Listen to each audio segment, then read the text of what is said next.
Moya soina, moya kwakina, lana tapima, kuto palo to me la, moya kapato, amila na lo, go udona, to tala tapwe.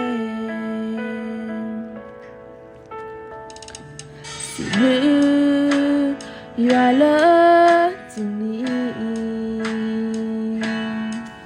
Learn to go, me muni lo so.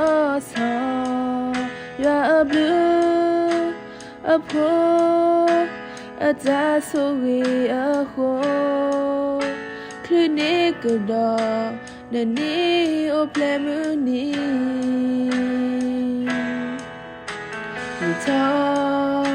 Canada, you are a blue. Japan, metala kema doma. Diwa, shatina nila bukwi.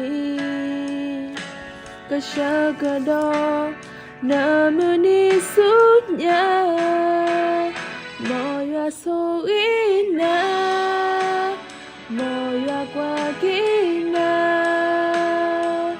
lana tapima, kuto palo to me la, moya kapato, amela na lo, kudona, tutala tapwe.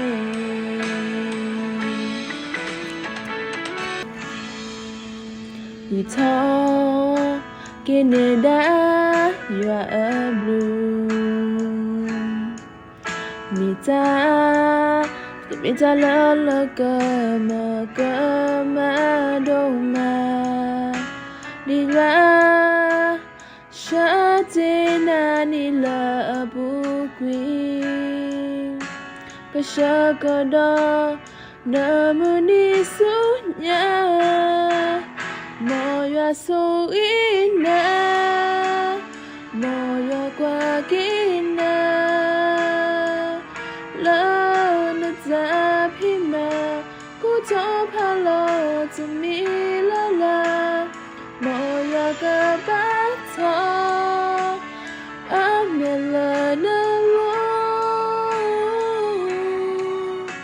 go undona.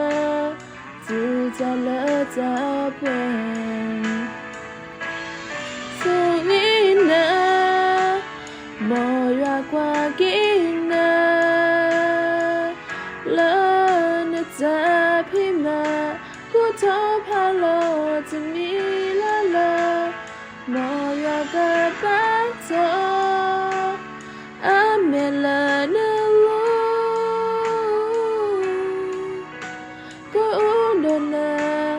Tutala tapwe